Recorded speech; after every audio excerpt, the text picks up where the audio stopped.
आपण ग्रामपंचायतीची रचना जी काही पाहिली त्या रचनेमध्ये आपण ग्रामपंचायतीवर निवडून आलेले पंचायतीचे सदस्य आणि ग्रामसभा या तीन गोष्टींची माहिती घेतली। या तिन्ही गोष्टींमध्ये ग्रामपंचायतीचे अधिकार काय, ग्रामपंचायतीच्या बरोबर ग्रामसभेचे अधिकार काय आणि ग्रामपंचायतीवर निवडून आलेल्या सदस्यांचे अधिकार काय आणि अधिकारांबरोबरच या तिघांच्या जबाबदाऱ्या काय या सगळ्याची माहिती घेतली। पण आता हे ग्रामपंचायत नेमकी कशासाठी, खरं आपण उलटीकडनं सुरुवात करतोय आता। तेव्हा आताचा विषय आपल्याकडे आहे ग्रामपंचायत हा आपल्याकडे कशासाठी। तेव्हा राज्यघटनेमधल्या 40व्या कलमामध्ये ते स्पष्टपणे सांगितले, ग्रामपंचायत सामाजिक विकासाचं आणि आर्थिक विकासाचं, सामाजिक बदलाचं एक माध्यम म्हणून व्हावं। तेव्हा आताचा आपला हा आजच्या धड्याचा विषयच आपला असा आहे, ग्रामपंचायत समाज परिवर्तनाचं आणि आर्थिक विकासाचं माध्यम म्हणून आपण कसं काय त्याच्याकडे पाहू शकतो, त्याचा आपण वापर करून आर्थिक विकास आणि सामाजिक न्याय या समाजाला कसा काय देऊ शकतो। या सगळ्या धड्याची सुरुवात करताना मला पहिला प्रश्न आपल्या सगळ्यांना विचारायचा आहे की आपण ज्या प्रत्येक माणसाला नाव असल्याशिवाय ओळखच मिळत नाही, ते आपण त्याला विचारतो तुझं नाव काय आहे, पण तिथे आपण थांबत नाही। नाव झाल्यानंतर आपल्याला पुढे तर कुठलं आहे, तर म्हणजे थोडक्यात त्याचं गाव कोणतं आहे। त्या शहरात राहणारा माणूस सुद्धा, मी शहरातला मुंबईत अनेक वर्ष पिढ्या गेली तरी माझं गाव कुठलं हे त्याला माहिती असतं। त्या नाव आणि गाव ही दोन गोष्ट माणसाच्या अस्तित्वाशी आणि माणसाच्या अस्मितेशी, माणसाची ओळख नावात नव्हते आणि माणसाचं जगणं गावातल्या साधनांमधनं चालतं। तेव्हा माणसाला गाव पण लागतं आणि नाव पण लागतं। आता गावं कशी निर्माण झाली तर एकेकाळी म्हटलं जायचं की भारत हा खेड्यांचा देश आहे। आता तशी परिस्थिती राहिलेली नाही। महाराष्ट्राची 45% लोकसंख्या ही शहरात राहायला आली, तरी देखील आज आपल्या महाराष्ट्रामध्ये 42,000हून अधिक गावं आणि वाड्या आपल्याकडे आहेत आणि 29,000च्या जवळपास ग्रामपंचायती राज्यामध्ये आहेत। त्या या प्रत्येक गावाला एक ग्रामपंचायत नसली तरी प्रत्येक गाव कोणत्या ना कोणत्या ग्रामपंचायतीमध्ये आहेत हे आपण लक्षात घेतलं पाहिजे। तेव्हा गाव म्हणजे नेमकं काय असा प्रश्न आपण कधीतरी आपल्या कोणाला विचारलाय का? कारण खूपदा असं होतं की गाव म्हणजे आपली एका समाजाची, एका जातीची, एका वर्गाची वस्ती म्हणजे गाव। म्हणजे गावामधलं वाड्या असतात, त्या वाड्यांना आपण गावाचा भाग कधी धरतो कधी धरत नाही।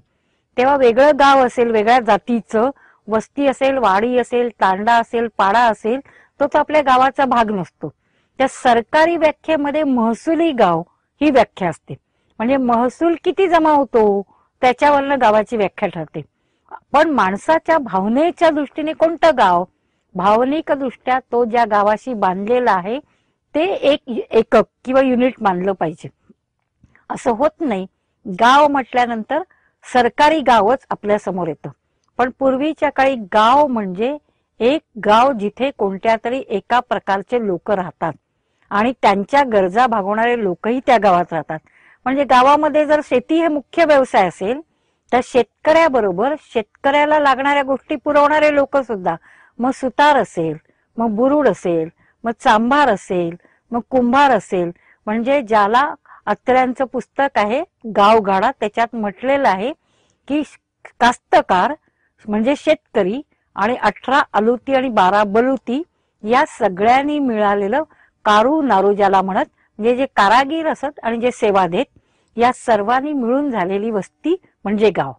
त्या गाव म्हटलं की केवळ महसुली गाव येत नाही, तर गाव म्हटलं तर त्या गावामध्ये कोणता तरी एक मुख्य व्यवसाय आणि त्या व्यवसायाला पूरक जोडधंदे करणाऱ्यांचा एक समूह असं मिळून गाव होतं। त्या गावठाण आपल्या समोर, गाव म्हटलं की गावठाण येतं आणि मग गावठाण म्हटलं की गावठाणात काय असतं, तर आजच्या गावठाणामध्ये गावातल्या लोकांची घरं जशी असतात तशी गावाला लागणाऱ्या सामूहिक सुविधांची सुद्धा इमारती असतात। शाळा असते, अंगणवाडी असते, समाज मंदिर असतं किंवा स्मशानभूमी असते, देऊळ असतं, म्हणजे या सगळ्यांनी मिळून एक गाव बनतं। त्या गावाचा विचार करतो तेव्हा गावातली माणसं, गावातली घरं, गावातल्या लागणाऱ्या गरजा, मग रेशनचं दुकान आहे, बाजार आहे, मग गावामधली शाळा आहे, या सगळ्या इमारती आणि सेवांचा विचार करतो। पण जेव्हा ग्रामपंचायत कशासाठी, आपण असा प्रश्न विचारला की ग्रामपंचायत कशासाठी, गाव म्हणजे काय, याचा विचार आपल्या मनासमोर जेव्हा प्रश्न विचारतो तेव्हा आपण विचार करायला लागतो. पण गावात आपण गावठाणाचा विचार करतो. गावठाणाच्या पलीकडे गाव असतं. गावातल्या गरजा फक्त गावात भागत नाही, गावात आपण राहतो आणि गरजा पुऱ्या करायला गावाच्या भोवती परिसर जो असतो, या परिसरात जंगल असतं, या परिसरात जमीन असते, या परिसरामध्ये पाणी असतं, या परिसरात मोकळ्या जागा असतात, आमराया असतात, रानं असतात, देवराया असतात, म्हणजे निसर्ग असतो. हा संपूर्ण परिसर, पर्यावरण आणि गावातली माणसं मिळून गाव होतं. पूर्वीच्या काळी याला काळी आई आणि पांढरी आई म्हणायची. काळी म्हणजे शेती आणि पांढरी म्हणजे गावठाण. आता हे गावाचं एकदा व्याख्या, आपलं स्वरूप आपण विसरून गेलोय. आता आपल्या डोळ्यासमोर फक्त सरकारी महसूल गोळा करणारं नकाशात दाखवलेलं गाव येतं. तेव्हा खरा गावाचा अर्थ लक्षात घेतला पाहिजे. तसाच पुढचा टप्पा आहे, गावामध्ये कारभार करायला पूर्वी गावांचे पंच असायचे, गावकी असायची. आता सरकारने आपल्याकडे महाराष्ट्रामध्ये कायद्याने ग्रामपंचायती आहेत. आता ही ग्रामपंचायत कशासाठी, असा जेव्हा आपण प्रश्न विचारतो तेव्हा काय उत्तर आपल्या मनात येतं? आपण म्हणतो ग्रामपंचायत कशासाठी, तर लोक म्हणतात प्रश्न विचारल्यानंतर गावचा कारभार करण्यासाठी. मग गावचा कारभार म्हणजे काय असं विचारलं की पुढे काय म्हणतो आपण, की गावामध्ये विकास करण्यासाठी. मग गावचा विकास म्हणजे काय, मग गावामध्ये शाळा पाहिजे, गावामध्ये दवाखाना पाहिजे, गावामध्ये रस्ता पाहिजे, गावात बस आली पाहिजे, गावामध्ये पाणी पाहिजे, गावामध्ये लाईट पाहिजे. मग आता काय झालंय, शहर झाल्यामुळे लोक काय म्हणतात की गावामध्ये कारखाने उद्योग पाहिजे. पण गावचा विकास म्हणजे काय आणि गावची पंचायत कशासाठी? त्या गावची पंचायत विकास करण्यासाठी, गावाची सुधारणा करण्यासाठी. असं जेव्हा आपण म्हणतो त्या गावचा विकास म्हणजे काय, असा प्रश्न आपण कधीतरी आपल्या मनाला विचारलाय का? तर विकास म्हणजे आपल्याला काय वाटतं, सरकारने दिलेल्या योजना. मग सरकारने अनेक योजना केल्यात. शेतीचा विकास आहे, शिक्षणाचा विकास आहे, शाळा बांधलेल्या आहेत, आरोग्य सेवा आहेत. पण विकास म्हणजे नेमकं काय याची व्याख्या जर करायची झाली तर गावामधली संसाधनं, त्याचा गावातल्या गरजापुरतीचा केलेला वापर, या सर्व वापराची प्रक्रिया म्हणजे विकासाची प्रक्रिया. आपण खूपदा शब्द वेगवेगळे वापरतो. कधी म्हणतो सुधारणा झाली पाहिजे, कधी म्हणतो वाढ झाली पाहिजे, कधी म्हणतो प्रगती झाली पाहिजे, कधी म्हणतो विकास झाला पाहिजे. विकास याचा अर्थ विकसित होणं, उमलणं, वाढणं, फुलणं, एखादी गोष्ट आहे त्याच्यापेक्षा वेगळी बनणं. आणि म्हणून हा लढा किंवा हा संघर्ष माणसाच्या रोजच्या जगण्यात पण असतो. माणूस जन्माला आल्यापासून वाढत असतो, माणसाची वाढ होते, ती शारीरिक वाढ होते, बौद्धिक वाढ होते, तो विकास असतो. तेव्हा माणूस फक्त बुद्धीने वाढला नाही तर खुजा राहिला तर आपण त्याला मतिमंद म्हणतो, तो विकास नाही झाला म्हणतो. त्या विकासाची कल्पना ही शरीराच्या वाढीबरोबर भौतिक किंवा बौद्धिक वाढीशी पण जोडलेली आहे. तसंच गावचा विकास भौतिक विकासाबरोबर माणसाच्या मधल्या बदलाशी पण जोडलेला आहे. आणि म्हणून मग विकास म्हणजे काय याची व्याख्या करताना हा एका व्यक्तीचा विकास असतो, तसाच कुटुंबाचा असतो, तसाच त्या समूहाचा असतो, त्या परिसराचा असतो, त्या गावाचा असतो. हे जर आपण लक्षात घेतलं तर ग्रामपंचायतीची इथे जबाबदारी निश्चित होते. गावचा विकासाची सूत्र जी काही आहेत त्याच्यामध्ये मगाशी म्हटल्याप्रमाणे हा एक प्रकारचा दैनंदिन माणसाच्या गरजापूर्तीचा, आणि ही गरजापूर्ती फक्त अन्न वस्त्र निवारा एवढीच नाही तर मानवी सन्मानाने जगण्यासाठी आवश्यक असणारं, माणसाला दर्जेदार जीवन जगण्यासाठी आवश्यक असणारं साधनं निर्माण करून देणं, तशा प्रकारचं कौशल्य देणं, तशा प्रकारचं आरोग्य, शिक्षण याच्या संधी देणं आणि या संधी उपभोगण्यासारखं वातावरण निर्माण करणं, या सगळ्याशी जोडलेलं आहे. तेव्हा या विकासाचे वेगवेगळ्या व्याख्या वेगवेगळ्या वेळोवेळी झालेल्या आहेत. याच्यामध्ये मानवी विकास किंवा मानवी अधिकाराचा संबंध देखील येतो. मग याच्यामध्ये माणसाचं रोजचं जगणं जसं आहे ते जगणं पशुच्या पातळीवरचं नाही तर माणसाच्या पातळीवरचे. आणि माणसाची पातळी म्हणजे काय तर पशु आणि माणूस याच्यात एक फरक आहे. पशु आहे त्या ढोलीत राहते, माणूस घरात राहतो. घर त्याला पुरत नाही, त्या घराच्या रचना वेगवेगळ्या लागतात. माणसाला घर कधी एक मजली लागतं, कधी दोन मजली लागतं, कधी वाडा लागतो, कधी महाल लागतो. म्हणजे हे माणसाच्या बुद्धीने वापरलेले शोध आहेत आणि म्हणूनच पशुच्यात, जनावरांच्यात आणि माणसाच्यात फरक आहे. तेव्हा या सगळ्यासाठी पंचायतीमार्फत काय काय आपण करत असतो, तर पंचायतीमार्फत केवळ योजनांची अंमलबजावणी करत नसतो, ते एक दिशेने विचार करत असतो, एक दिशेने कार्यक्रम आखत असतो, एक दिशेने पावलं टाकत असतो. आणि ती दिशा असते माणसाला विकासाकडे, माणसाला समृद्ध जीवनाकडे, माणसाला स्वावलंबी जीवनाकडे, माणसाला परस्परावलंबी निसर्गाच्या जीवनाकडे नेणारी आणि माणसाबरोबर तो परिसराच्या सुद्धा दर्जा, क्षमता आणि ऊर्जा वाढवणारी. तेव्हा ही विकासाची एक प्रक्रिया असते, असा दाखवता येत नाही. आणि हा रोजच्या दैनंदिन चालणाऱ्या संघर्षातनं, दैनंदिन चालणाऱ्या लढ्यातनं आणि दैनंदिन चालणाऱ्या योजनांच्या अंमलबजावणीतनं आपण साधत असतो. त्या विकासाचं हे जे एक सूत्र बघितलं तर 90 साली आपल्याकडे मानवी विकासाची जी काही व्याख्या करण्यात आली त्याच्यामध्ये 3 गोष्टींचा अंतर्भाव करण्यात आलेला आहे. याच्यामध्ये लिंगभेद विरहित समाज रचना हे पण त्याचं एक उद्दिष्ट आहे. गरिबांचं निर्मूलन म्हणजे दारिद्र्याचं निर्मूलन हा पण त्याचं एक उद्दिष्ट ठेवलेलं आहे. आणि संसाधनांचा शाश्वत विकास हा पण त्याचं एक उद्दिष्ट आहे. म्हणजे केवळ विकास म्हणजे कोणत्या सेवा सुविधा पुरवणं नाही, भौतिक सुविधा नाही, तर आपल्याकडे लिंगभेद विरहित विकासाचं, मनुष्याचं, मग स्त्री असून दे पुरुष असून दे यांचं सक्षमीकरण, आणि तिसरं या सर्व याचा शाश्वत वापर आणि मानवी दारिद्र्याचं निर्मूलन हे निकष देखील त्याच्यामध्ये जोडलेले. आपण उदाहरण आता बघू याच्यामध्ये एक एक स्पष्ट करायचं झालं तर, जेव्हा सामाजिक न्याय म्हणतो त्या पूर्वीच्या काळी शिक्षणाचा अधिकार आपल्या सगळ्यांना होता का?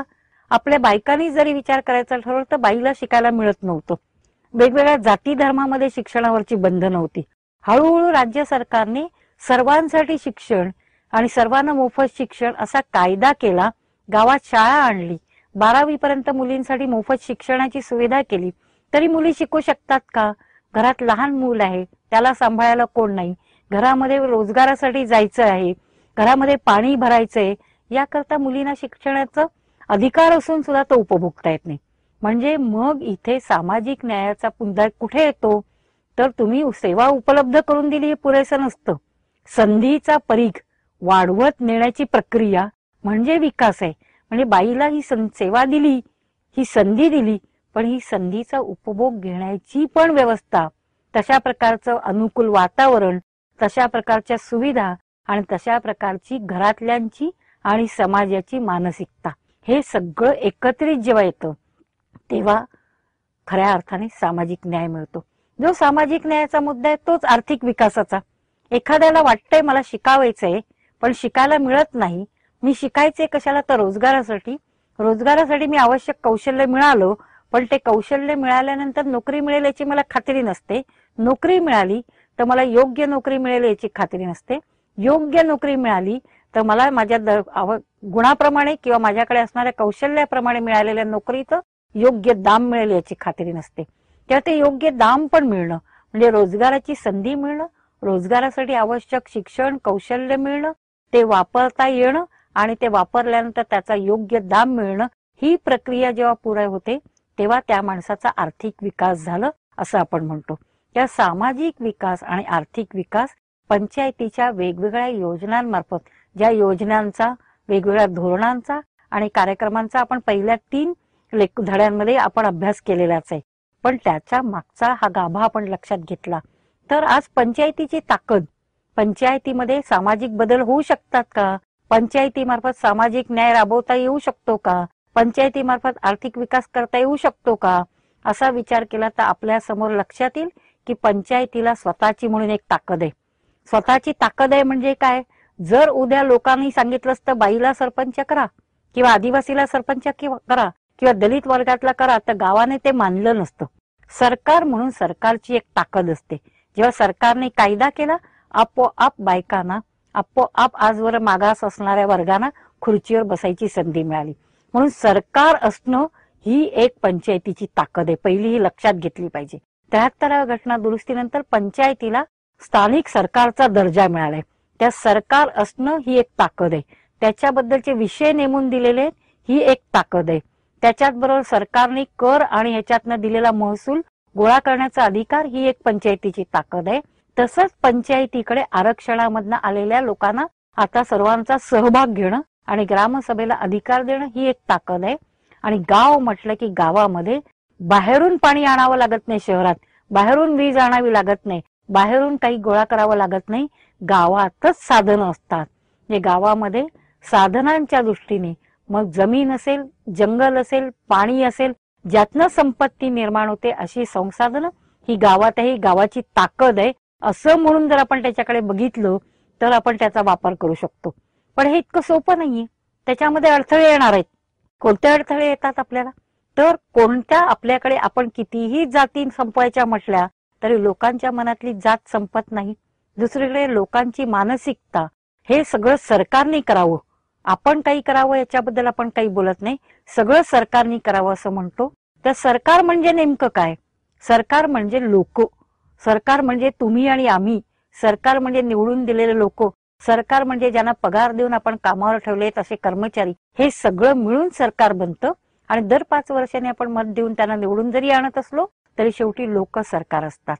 त्या सरकार असणं म्हणजे काय आणि सरकारने करावं म्हणजे आपणच करावं ही जबाबदारी घेणं याची जाणीव अजूनही लोकांमध्ये नाहीये. हा एक मोठा अडथळा आहे. दुसरीकडे गावामध्ये पक्षांचं, जातीचं, गटातटाचं राजकारण असतं. हा आपल्या समोरचा एक अडथळा आहे. जातीभेद अजूनही आपण संपवू शकलो नाही. हा आपल्या समोरचा एक अडथळा आहे. आणि शहरांचं आक्रमण हा सुद्धा आपल्याला भरवणारा एक मोठा प्रकारचा त्रास आहे की ज्या शहरांसाठी गावातली पाणी, गावातलं जंगल, गावातलं माती, गावातला कष्टकरी वर्ग आणि गावातला बुद्धिजीवी वर्ग शहरांकडे जेव्हा जातो तेव्हा गावाकडे विकासासाठी काहीच राहत नाही. तर हे सुद्धा आपल्याला थांबवता आलं पाहिजे आणि याच्यासाठी सरकारची ताकद वापरता आली पाहिजे. आणि आज ती संधी पंचायती राज च्या 73व्या घटना दुरुस्तीनंतरने हमारे गाव में हमारा राज, आमचं गाव राज्य पंचायती राज्य अशा प्रकारची घोषणा आपण जेव्हा देतो तर ही मिळालेली संधी आपण कशी वापरू शकतो. सरकारच्या धोरणांचा, सरकारने केलेल्या नवीन वेगवेगळ्या कायद्यांचा, ज्याच्यामध्ये रोजगार हमीचा कायदा आहे, गावात लोकांना रोजगार देऊ शकतो. ज्याच्यामध्ये वन अधिकार कायदा आहे, गावातल्या वनांवर लोकांचं नियंत्रण आणि अधिकार स्थापित करू शकतो. जैवविविधता कायदा आहे, ज्याच्यामध्ये गावामधलं परिसराचं आपल्याला निसर्गाचं संरक्षण करता येऊ शकतं. पाण्याबद्दलचे कायदे की जे पाण्याचं रक्षण करू शकतात. म्हणजे गावामध्येच हे संरक्षण करणं, ज्याच्यामधनं आपले अधिकार आपण बजावणं, व्यवस्थापन करणं आणि आपल्या गरजा पूर्ण करणं आपल्याला शक्य आहे.